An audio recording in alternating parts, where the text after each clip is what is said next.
Bismillahirrahmanirrahim, masuk part 2 ya. Dikit lagi Pak, jangan khawatir. Nggak apa-apa tuh. Kalau antum taklim, istri rumah pede tuh, diselamatin Tuhan. Jangan khawatir. Gimana nih? Jangan gelisah. Ini taklim itu hebat tuh. Allah bantu itu. Gimana nih? Agar bahagia kita, kata Allah, guyon. Kan ilmu bahagia itu bercanda, Pak. Jangan kaku. Tapi harus memakai dasar fikih. Nah, dasarnya mana? Ada di kitab nih, kitabnya. Pakai referensi ya kalau ingin buat tesis. Tanbihul Muqtarin. Karangan siapa? Imam Sya'rani. Beliau ini menukil dari Syekh Nawawi dalam kitab Syarah Sulam Taufik. Ya. Dalam kitab itu berkata begini nih, perhati nih. Inna min syu'ir rajulan yadulla ala alihi wa hum fi sururin yaddakum fayatafarrakuna kaufan minhu. Jadi ini termasuk su'ul khuluq. Orang bercanda di tempat ramai menjatuhkan seseorang itu akhlak yang buruk. Seburuk-buruk akhlak. Itu yang disebut su'ul khuluq. Jadi kalau orang menasihati harus one by one. Sampai? Dong, tadi di Iwan, Pak Bas, Pak Acen langsung dihantam. Anda nggak nyebut Jahlun. Ada nyebut Jahlun nggak? Enggak kan? Enggak. Takut kena su'ul khuluq lagi, akhlak buruk. Jadi itu perlu kita pahami. Fikihnya gitu. Panggil berdua. Kurang ajar kamu. Nggak apa-apa maki-maki. Ya. Kalau di depan orang banyak nyebut kayak tadi, kurang ajar kamu, itu termasuk su'ul khuluq. Itu fikih.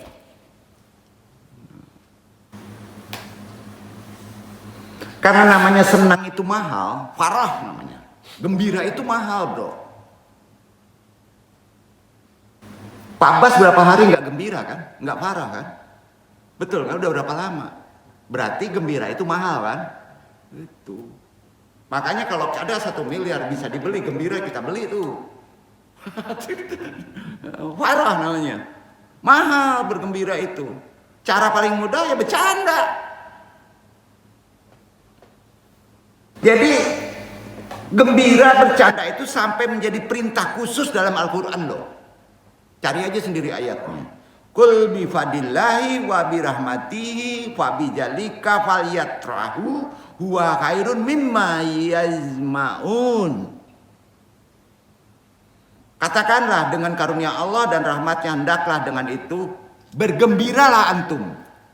Bercandalah antum dengan rahmat Allah.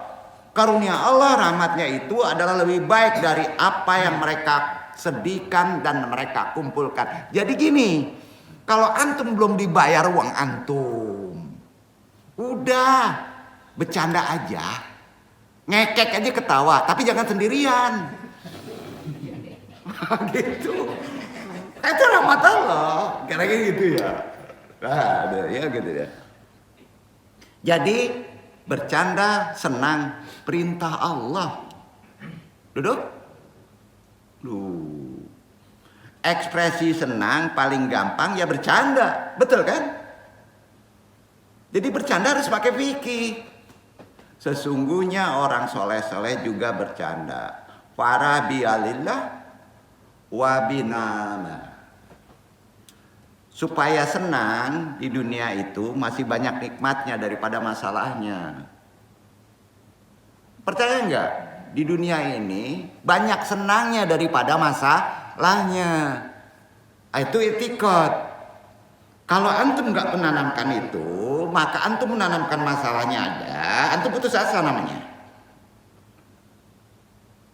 Banyak enggak orang yang masalah aja. Di tempat masalah kok. Cobalah banyak senangnya hidup tuh. Bener nggak? Coba merenung tuh. Sama istri, berapa lama antum disenangin sama istri, disediain kopi, ditemenin kita kalau tidur. Bener nggak? Pas istri bangkang dikit, langsung diceraiin. Wah, kacau, lu apa tuh? Nggak cuma andung tuh, hantu. Nah, ini nggak ada di sini, ada di langit. Banyak maaf ya, banyak maaf sekali lagi. Andung kan sebut maaf supaya nggak dipecat jadi pejabat. Katakanlah, ya, dengan karunia Allah dan rahmatnya hendaklah antum hidup bergembira. Itu dasarnya. Ya.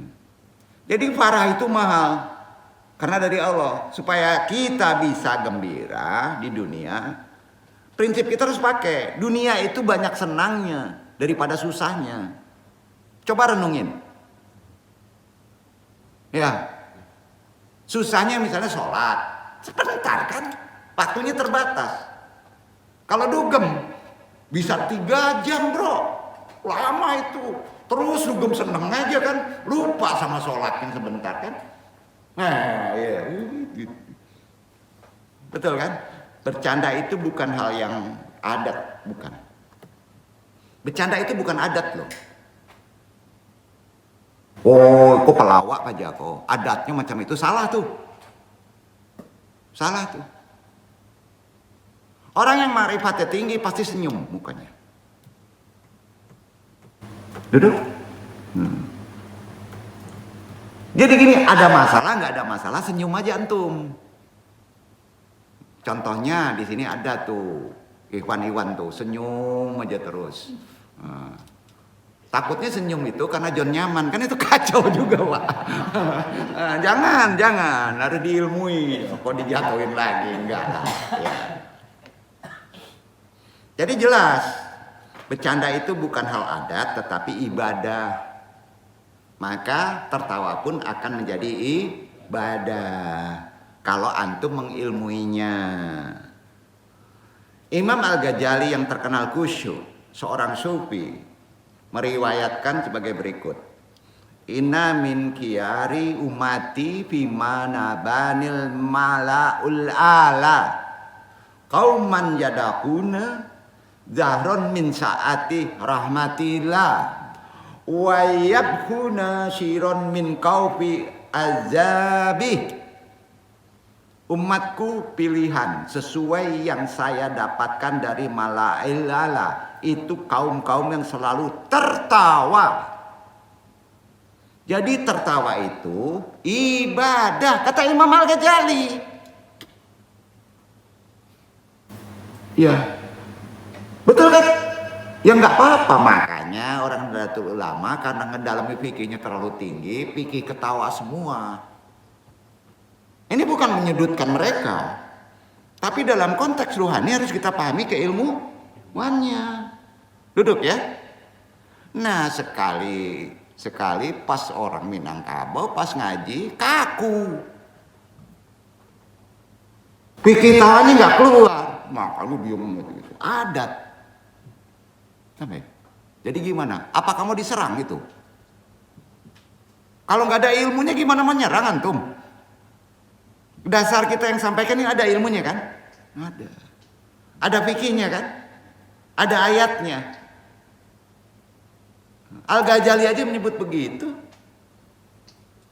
Jadi masalah hidup tidak usah berkecil hati deh bro. Karena memang kadarullah. Itu masalah hidup. Karena fikih menjadi kita gembira, difikihkan secara permanen. Ada pakemnya. Gembira itu harus. Tidak ada ibadah sehebat waktu kita bergembira. Kalau antum sedih, ibadahnya kacau. Ayo, ikhlas nggak? Coba ciptakan dulu di mana senang. Senang itu ada waktu tenang. Amalin dulu tenang. Kenapa? Karena setan itu, aduh. Ini kekaji ya. Innama najwa minasy syaiton liyazunal ladzina amanu. Setan itu targetnya biar orang mukmin nggak bisa ketawa supaya susah. Itu korin. Jangan dibalik. Jadi tugas korin salah satunya supaya antum mampu duit, menangi, keluh kesah, susah. Itu tugasnya. Nah, kita udah tahu ilmunya kan? Nah, jadi setan itu targetnya biar orang mukmin nggak bisa senang. Nah, kalau sudah susah, lama-lama naik, kecewa. Dengan apa? Dengan keadaan. Kecewa dia. Sering nggak kecewa dengan keadaan? Sering. Kalau kecewa dengan keadaan udah tinggi itu. Di mana aja antum, kali gato. Betul nggak Pak? Ya. Betul nggak? Jangan kecewa dengan kondisi dan keadaan.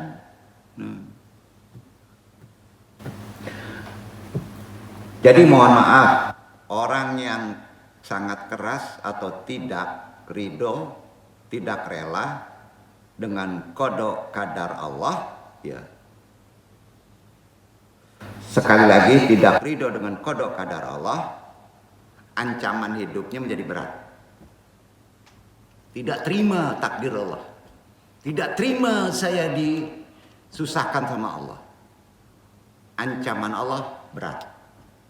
Jadi kalau antum dikasih masalah, harus terima semurni-murninya supaya Allah mengampuni. Duduk kan nih? Itu gentleman itu. Bukan malah Allah nggak adil nih. Ada kacau nih. Ini jadi gini. Antum menyampaikan kayak begini tegas-tegas supaya paham. Karena dengan bahasa ihtibar isyarat nggak mempan kayaknya. Banyak kejadian ini. Min laman yardullan bil qada'i walam yusbiru ala balai wal yatlub rabam bisyawai wal yakrut min tahtil ardi wasyanai. Paham kan? Orang yang tidak ridho dengan qada qadar itu, kata Allah, tidak usah menganggap aku Tuhan. Kalau antum nggak ridho, kata Allah, jangan anggap aku Tuhan. Jangan menempati bumiku, kata Allah. Dan jangan menempati langitku. Mau diem di mana? Itu hadis sahih loh. Nah kalau udah diancam kayak begitu kan keras tuh. Antum hidup di bumi juga harus bayar. Bayarnya dengan apa? Terus diuji dengan masalah. Berat nggak? Itu gunanya kita pahami. Luar biasa deh Quran itu. Jangan hidup di bumiku. Jangan hidup di bawah langitku. Jangan mengakui aku Tuhannya Allah. Tuhan dilawan, ngaco. Kalau Andung dilawan, Pak Al dilawan, antum dilawan nggak apa-apa. Duduk ya. Nah, ngusir orang kayak gitu baca aja. Min laman yarullah bi qada'i walam yusi biru alla balai wal yatlub robana siwai wal yakruj min tahtil kardi wassamai. Nggak datang tuh orang tuh. Bingung dia. Dia tinggal di bumi itu bingung. Allah nggak ridho. Maka dia kasih masalah terus. Mau dikayak gituin. Keras ancamannya. Iwan, Ahwat, Andung sayang ngomong kayak begini. Dunia udah tua. Dunia udah tua. Kapan lagi kita mau berubah? Jangan mudah dikecoh dengan ikhtiar-ikhtiar. Amanah itu ada rezekinya. Anak itu 3, 10 ada rezekinya. Kita cuma monitor, ikhlas menerimanya, maka anak itu melalui jalur kita akan tercukupi. Pasti itu. Jadi nggak susah. Ya.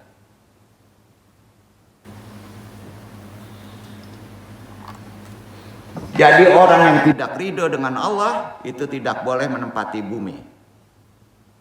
Walaupun dia menempati bumi dibayar dengan masalah. Tidak boleh di bawah langitnya Allah. Ya.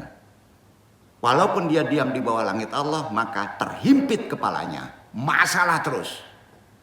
Daripada repot begitu, ya pokoknya kita gimana caranya pahami gimana kita bisa ikhlas dengan masalah. Seneng aja, ada duit, ya alhamdulillah. Nggak ada duit, bener kan? Betul kan? Dagang empek, alhamdulillah masih bisa dagang empek-empek ya. Ya, ada bukti. Alhamdulillah saya belum ada istri, nggak susah saya. Ya, kopi bisa buat sendiri, semua kita. Alhamdulillah, gitu nggak ada yang susah. Anu minta ya, senang itu ibadah. Kapan aja di mana saja karena ada sandaran Qurannya. Jadi anu nggak ingin mambudu, saya manu, saya jangan gaduden. Jangan gaduden sudah masalah. Ada ulama beken lulusan Al-Azhar deh karena bini ndak ngaji-ngaji oon ndak mau tahu anu. Bukan anu minta datang banyak orang, enggak. Bukan. Ada saatnya anu ngaji seperti ini. Karena kita sudah ngaji hijib, bener nggak Pak? Aduh repot bener deh kalau udah hijib. Kalau ini yang pikir seneng aja nggak tahu. Bahkan ada bukti orang salah memaknai pikir seneng, akhirnya dihujat sama orang kan? Jadi, anu minta seneng itu diibadahi ya, dan jadi pikir. Seandainya ia meminjami rumah kepada orang, seandainya nih dipinjami antum nggak punya rumah sama orang, terus yang dipinjami cemberut. Membudui. Kemudian marah. Orang udah dipinjemin tidak bayar. Malah membudui deh. Di bumi ini antum sudah tidak bayar kepada Allah terus semberut. Gimana? Gimana? Mengeluh. Hidup di bumi Allah masih ngeluh juga. Kan susah nih. Kok kayak gini ngaji nih Pak? Maaf Pak Iwan. Gitu ya. Udah nggak bayar, kan nggak bayar kita hidup di sini. Napas aja bayar. Kalau suruh bayar gimana? Allah menguji suruh bayar. Satu tabung ada Pak lu pusing. Alhamdulillah. Makanya jangan cemberut. Allah digratiskan datang kemari bisa ngerokok, asik, senyum aja, ya nggak usah. Ya. Cara senyum kan bercanda Pak, bercanda harus pakai fikih gitu. Jadi antum sudah tidak bayar kepada Allah terus cemberut lagi. Itu kan gimana tuh? Yang kayak gitu tuh? Itu yang nggak ikhlas. Ikhlas nggak? Itu yang nggak ikhlas. Itu yang disebut innama najwa minasyaiton liyazunal ladzina amanu. Maka Allah Subhanahu wa taala memerintahkan kul bi fadlillah wa bi rahmatihi fa bi dzalika falyafrahu. Jadi ini fikih-fikih yang bisa dilihat, yang perlu antum pahami. Jangan sampai antum dimasalahi oleh Allah. Ya. Semoga ini menjadi ibadah. Farah antum bila, ridho antum menjadi bila. Padahal mengalami sakit cobaan yang seperti itu, antum tetap tersenyum. Karenanya orang-orang pilihan Allah itu, ya bawaannya nggak ada masalah. Walaupun dihimpit masalah. Antum tahu nggak yang duduk nih? Udah sampai pecah kepalanya. Nggak boleh menggeluh.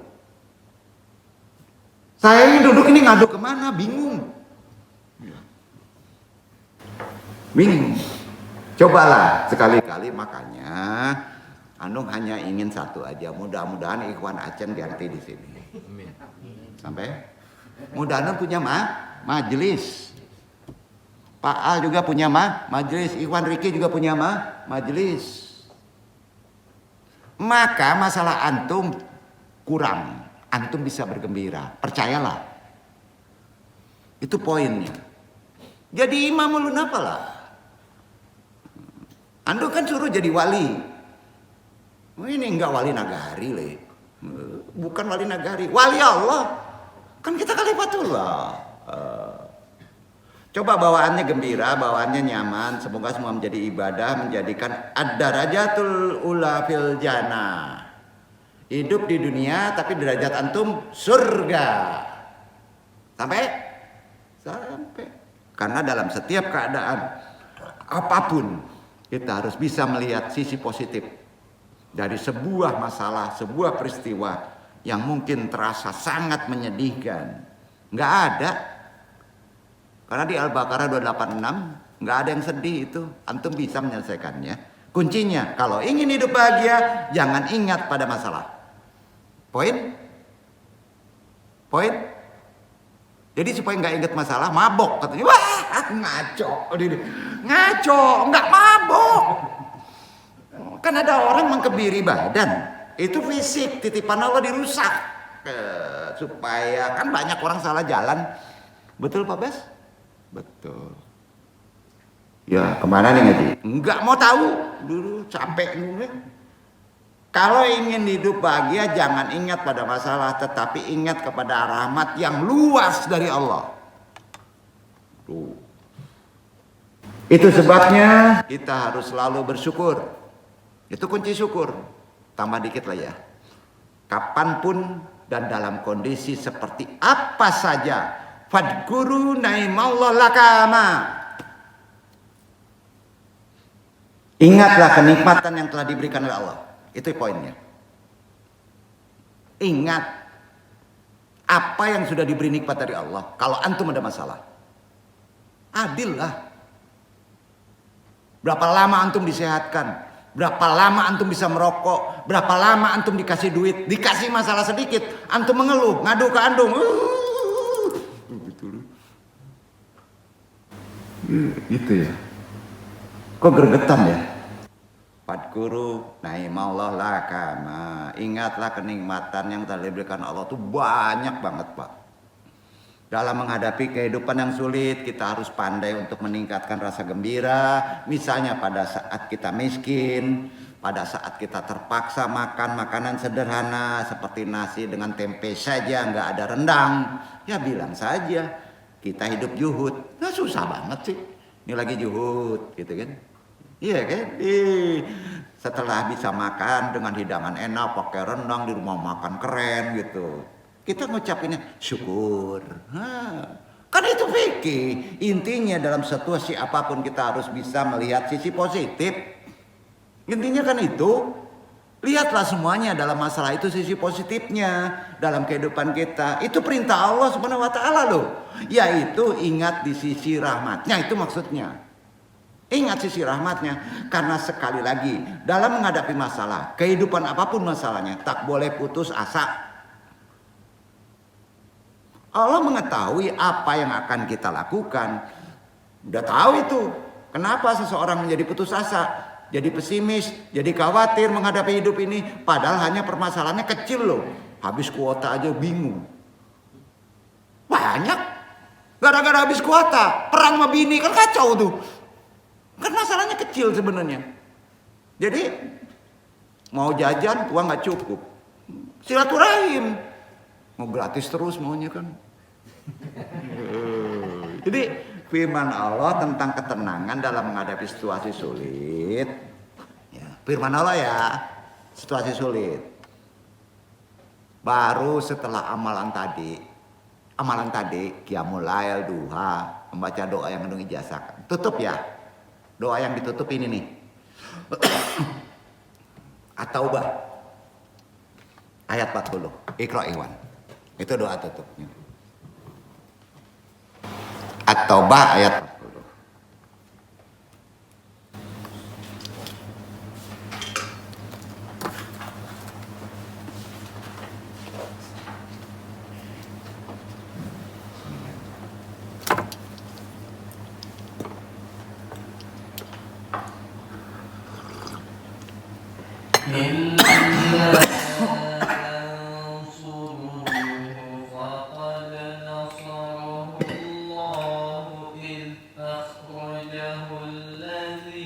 كفروا ثاني اثنين إذ هما في الغار إذ يقول لصاحبه لا تحزن إن الله معنا فأنزل الله سكينته عليه وأيده بجنود لم تروها وجعل كلمة الذين كفروا السفلى وكلمة الله هي العليا والله عزيز حكيم. Jikalau kamu tidak menolongnya, maka sesungguhnya Allah telah menolongnya, yaitu ketika orang-orang kafir musyrikin Mekah mengeluarkannya dari Mekah, sedang dia salah seorang dari dua orang ketika keduanya berada dalam gua. Di waktu dia berkata kepada temannya, janganlah kamu berduka cita, sesungguhnya Allah beserta kita. Maka Allah menurunkan ketenangannya kepada Muhammad dan membantunya dengan tentara yang kamu tidak melihatnya. Dan Allah menjadikan seruan orang-orang kafir itulah yang rendah, dan kalimat Allah itulah yang tinggi. Allah Maha Perkasa lagi Maha Bijaksana. Apa yang dibaca? Setelah doa yang kandung ijazah tadi, diawali dengan innalillahi wa inna ilaihi raji'un.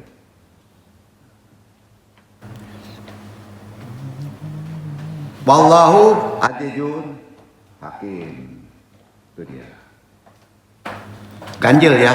3 boleh, 5 boleh, 7 boleh. Sampai? Ya. Allah yang maha perkasa lagi maha bijaksana. Itu sultan. Itu sultannya. Jadi nggak perlu anu runut ya poin amalannya ya. Duduk ya. Syarat karena ini ijazah nggak boleh disebarkan. Ya. Khusus amalan yang ijazah tadi. Ya, boleh diganti dengan Al-Baqarah. Itu awam. Duduk ya. Firman Allah ini mengisahkan, ini membahas dulu ya firman Allah ini, supaya itikot amalan ini menjadi kuat. Mau kuat kan? Kuat itu makbul. Ya. Firman Allah At-Taubah ayat 40 terpaksa kita makrifati lagi.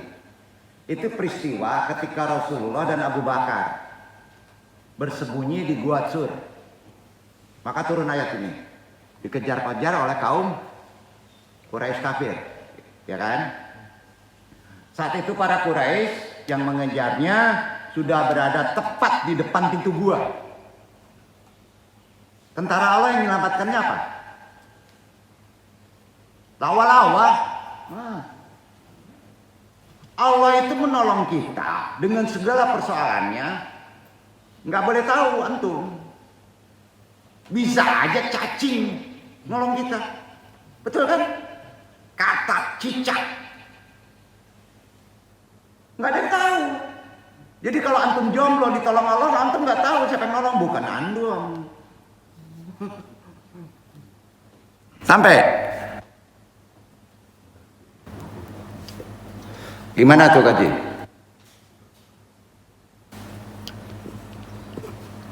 Jadi Nabi itu ya yang nolong siapa? Tentara Allah tuh. Udah dikejar sampai pintu goa. Tapi sahabat karena manusia biasa tidak masuk, khawatir kan? Gelisah. Abu Bakar tuh gelisah, khawatir. Keselamatan Rasulullah natural, nggak apa-apa, betul tuh. Ya. Namun Rasulullah menjawab, apa jawabannya? Ya Abu Bakar, limada tajunu anna aitan fakot wal talaitullah ma'ana fala tahzan innallaha ma'ana. Wahai Abu Bakar, kenapa kamu pikir kita hanya berdua? Kalau antum sudah melakukan amalan tadi, ya, enggak kamu yang menyelesaikan masalah. Kamu pikir kita hanya berdua, kata Nabi. Allah yang ketiga. Itu Allah yang nolong. Jadi jangan sedih. Gembira aja deh.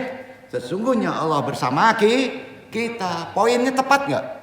Ada di Quran nggak yang Andung sampaikan ini? Nah, jadi kalau tadi nggak mau ngamalin, ya bingung nih no. Karena semua mat surat.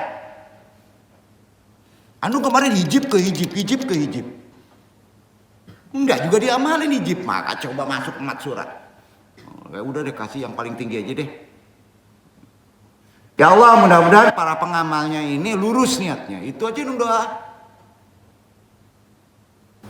Karena takut yang ditakutkan lupa. Maka ada yang disebut baiat. Niatkan dalam hati. Kalau diselesaikan masalah, ada hak orang lain. Itu poinnya. Allah tahu tuh. Bukan karena jarum mundur. Betul nggak Pak?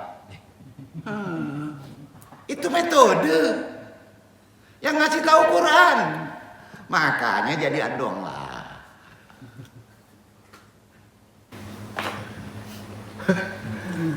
Dari peristiwa tadi bisa diambil hikmah bahwa dalam situasi sulit apapun Allah akan memberi pertolongan. Ketika puncak pertentangan Nabi Ibrahim alaihissalam dan Raja Namrud, andong bedah lagi supaya lebih kuat.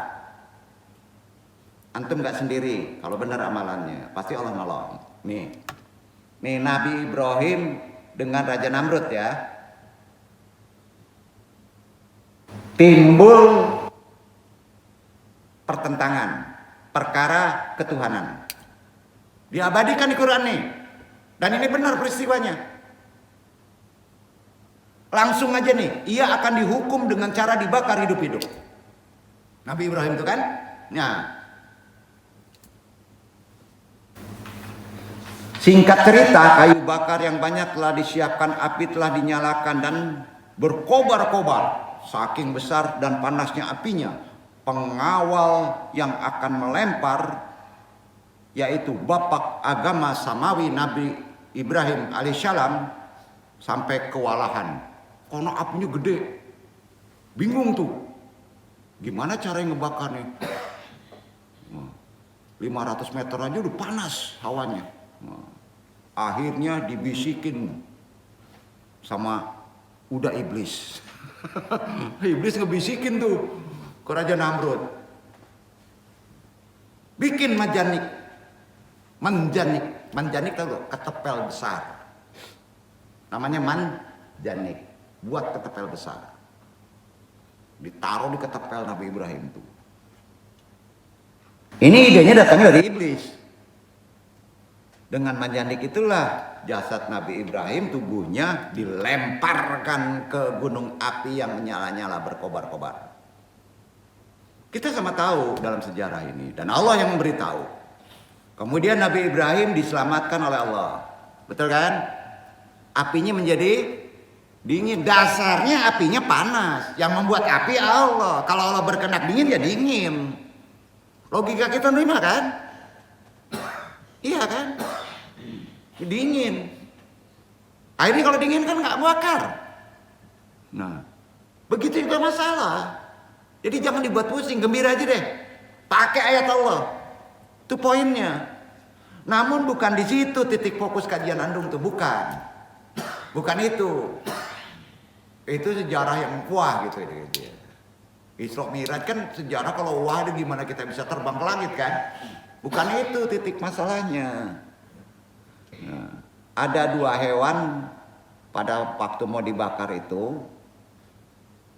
Dua hewan nih ciptaan Allah, katak dan cicak. Ada waktu timbul pertentangan antara Nabi Ibrahim dengan Raja Namrud, ada dua ekor binatang. Ini yang mesti kita bahas. Ini nggak disampaikan di luar. Ya. Jarang. Tapi hadisnya sahih. 2 ekor katak dan cecak. Disinilah yang menarik kita mesti pahami sebagai tarbiyah. Patut kita ambil pelajaran. Melihat Nabi Ibrahim yang dilempar ke api tadi, si katak lalu lalang berusaha membantunya. Loncek kanan, loncek kiri, loncek kanan, loncek kiri. Ia mengambil air, ditaruh di mulutnya, disemburnya api tuh kok, api yang besar tuh, yang menyala-nyala melalui mulut kecilnya. Katak koncek, ia menyemprotkan air ke dalam api. Tapi bagaimana kita duga bersama, usaha si katak sia-sia kan? Api segadang itu jadi padam tuh, api tetap berkobar. Jadi sia-sia usahanya. Bagaimana mungkin sedikit air dari mulut katak bisa memadamkan api sebesar itu? Namun Nabi Ibrahim mengapresiasinya. Bukan golnya yang dinilai. Hidup sekarang bukan itu. Bukan golnya. Ini yang perlu kita pahami.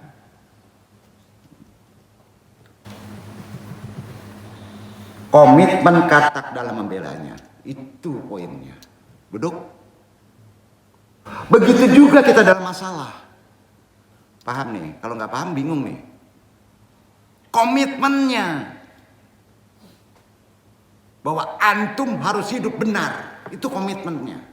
Mengikuti tuntunan Allah. Jangan mengandalkan nafsu, hawa. Jangan. Udah saatnya hidup kayak gitu. Komitmen katak itu ini benar. Harus kita tolong. Walaupun nggak gol.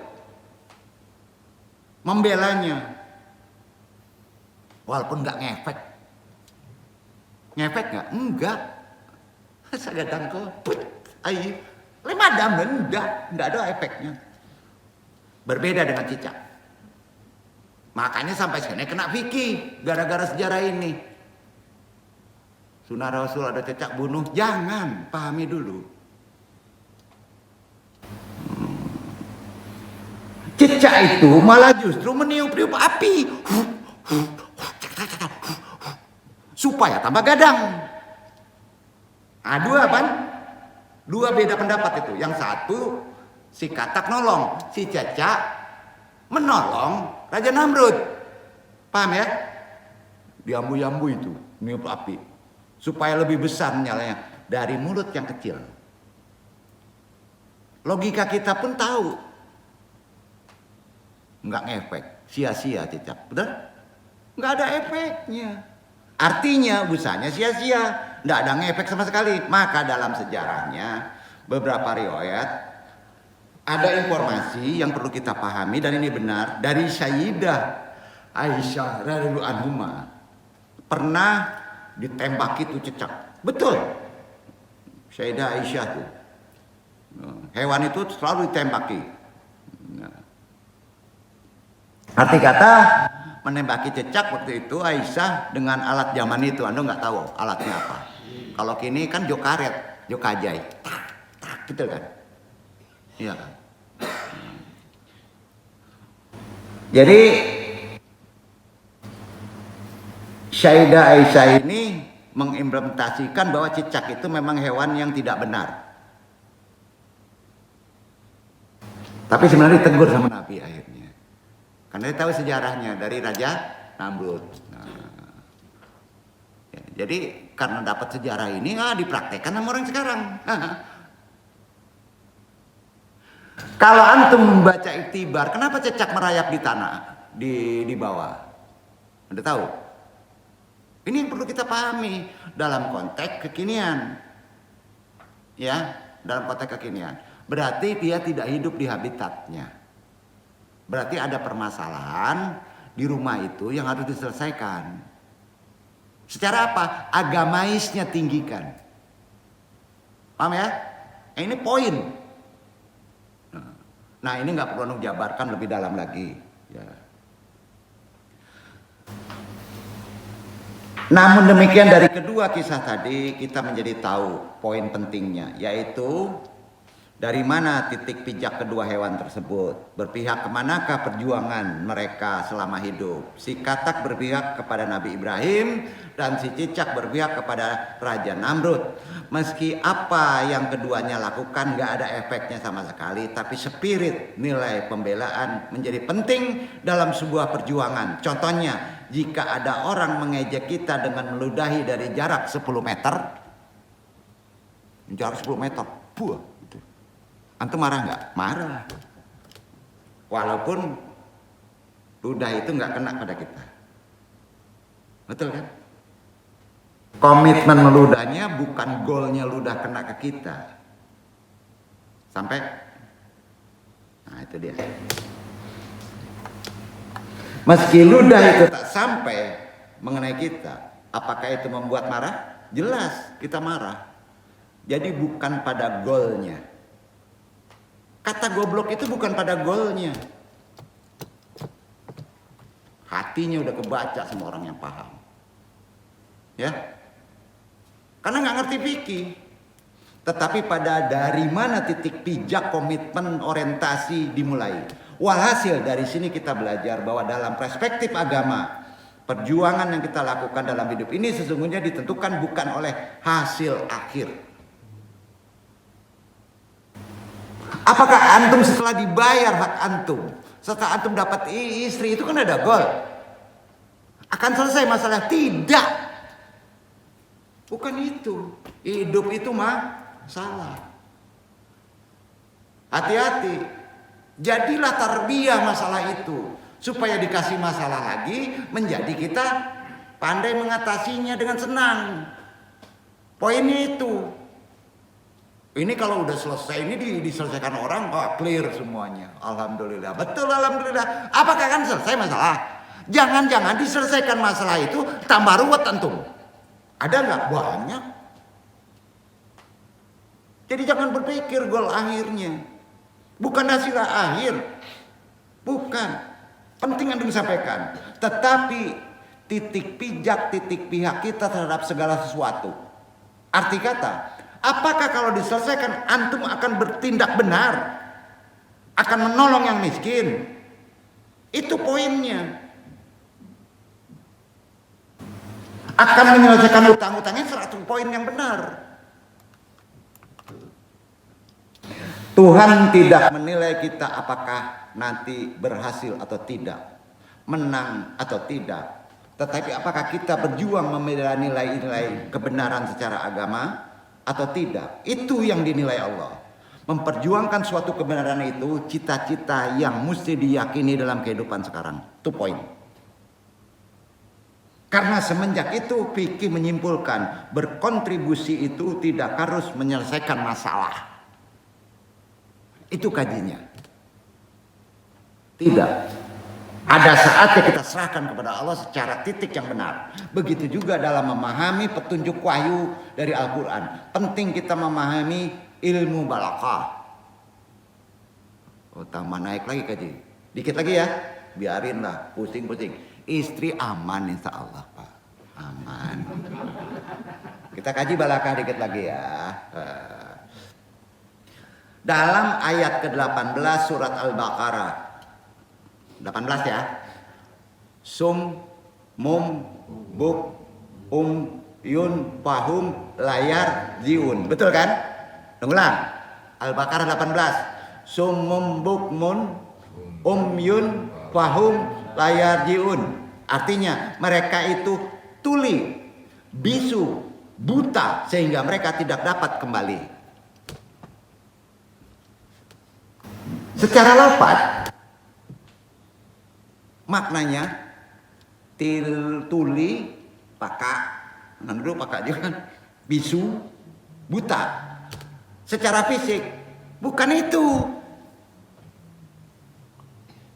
Antum nggak tuli, antum nggak bisu, antum nggak buta. Tapi antum dikasih ujian, kalau diselesaikan antum nggak mau menolong kebenaran. Karena balik. Udah kebaca sama Allah. Niatkan dalam hati, kalau saya selesaikan masalah ini akan saya gunakan untuk kebenaran. Maka ditolong Allah. Makanya summum bukmum umyum fahum la yarjiun. Bukan pakak, bukan tuli, bukan. Dek antum memang pakak, nggak mau nolong kebenaran. Aduh, nggak enak kajinya nih. Itu balaghah, dari ilmu balaghah.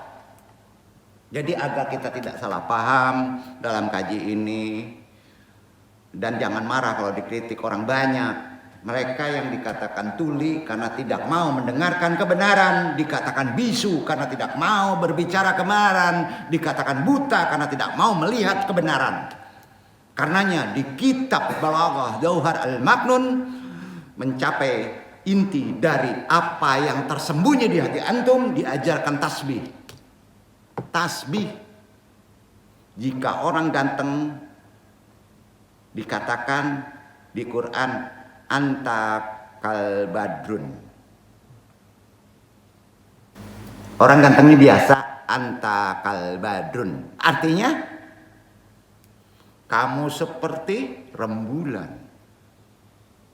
Iya kan? Nah, menggunakan tambahan huruf kaf. Anta kal badrun, ada kaf, tambah kaf. Ya, itu kan. Itu ilmu balaghah. Jika gantengnya banget kayak Cendra, kayak Pak Al, ganteng banget gitu. Anta badrun, tidak pakai kaf. Kamu bulan. Kebenaran juga begitu. Tidak tertutup oleh kasyaf. Pasti terlihat. Atau anta syamsun. Tanpa huruf kaf. Itu yang benar. Kalau antum niatnya benar, ya, kalau antum benar niatnya, Allah tahu itu, maka akan ditolong sama Allah. Kenapa antum ulang-ulang begini? Beberapa ilmu antum runut dulu. Supaya dimakrifati. Begitu juga summum bukmum tanpa kaf. Berarti sangat luar biasa. Kalau antum mau mengamalkan diilmui, ya, karena dalam menghadapi masalah akan menguras kesabaran. Naik lagi. Pertanyaannya sedikit aja. Pak Bas dikuras nggak kesabarannya? Sangat dikuras, natural. Iwan dikuras. Acendra sangat dikuras. Kesabarannya terkuras. Maka pakai ilmu sabar. Aduh. Dan harus banyak berkonsultasi ilmu sabar itu kepada Allah. Itu ilmunya. Ilmu sabar itu enggak jalan lain, jangan ditahan, meledak bisa pecah kepala. Konsultasinya kepada Allah. Kalau antum ingin konsultasi kepada Allah, melalui siapa? Melalui Allah langsung. Melalui Al-Quran. Itu wakilnya. Tentunya melalui firman Allah Al-Quran. Karenanya menjadi orang yang sabar ketika manusia biasa menghadapi masalah yang demikian. Terus berkonsultasilah kepada Allah. Sebab dalam kehidupan ini hal yang paling penting adalah mendapatkan ridha Allah. Ya, karena ada satu amalan yang bisa dilakukan di malam hari. Nah, itu disampaikan dari Allah kepada Rasulullah yang tadi. Amalannya qiyamul lail di malam hari. Kemudian siangnya ajaibnya antum mendengar justru orang benci sama kita, orang tidak suka sama kita, antum makin dihujat sama kita, sama orang. Setelah antum mengamalkan tadi, antum ketawa aja, biasa saja. Halo, nggak selesai dong persoalannya. Enggak, itu selesai persoalannya, biasa saja. Enak kan? Enak kan? Kopi lagi? Enak dong. Enak kan? Biasa saja. Makanya Nabi di kitabi disuruh sabar setelah qiyamul lail. dengan menyabari musuh setelah qiyamul lail, dengan menyabari masalah itu lebih mudah daripada tidak melaksanakan qiyamul lail atau salat malam. Karenanya dalam sebuah ayat disebutkan aida kumatal qoya bi Muhammad fiyumkinu kasabiru ala muktalafini nasi. Kamu jika sudah qiyamul lail otomatis Muhammad kamu bisa sabar menghadapi orang yang macam-macam, masalah yang macam-macam. Qiyamul lail kalau ditolong sama Allah insya Allah pasti itu, karena syaratnya udah tepat. Tapi masalah kamu kalaupun belum selesai antum ketawa saja, bukan gila ya, tenang aja gitu ya. Tapi jika kamu, nih ada tapinya, dalam takun biwajibika fasafal taqdab bisulatin wa taqulu antala taqtarimuni wa ma ila dalika. Kalau tidak qiyamul lail amalan tadi ya, maka antum di duha maka 50% makbulnya. Ya akibatnya besoknya tetap mudah marah. Ngomongnya tidak menghargai saya dan sebagainya kalau ada masalah. Saya mamanya, antum keponakan, antum punya masalah dengan saya, nggak menghargai keponakan. Apa sih ngomongnya kayak gitu? Kira-kira gitu deh. Aduh, kemana nih ngaji? Karena nggak heran hobinya orang sekarang yang merasa pinter kalau tidak dihormati ya kayak gitu, tidak menghargai saya. Aku ustadz nih, tidak dihormati. Ada tuh, saya ustadz nih harus dihormati. Wah, gampangnya gini, kalau ingin tenang dalam menghadapi masalah, apapun masalahnya, jangan sekali-kali berpikir agar minta dihormati. Poin. Khususnya oleh orang lain. Andaikan pengajian ini bubar, Anda nggak akan susah. Demi Allah. Tidak akan susah sama sekali.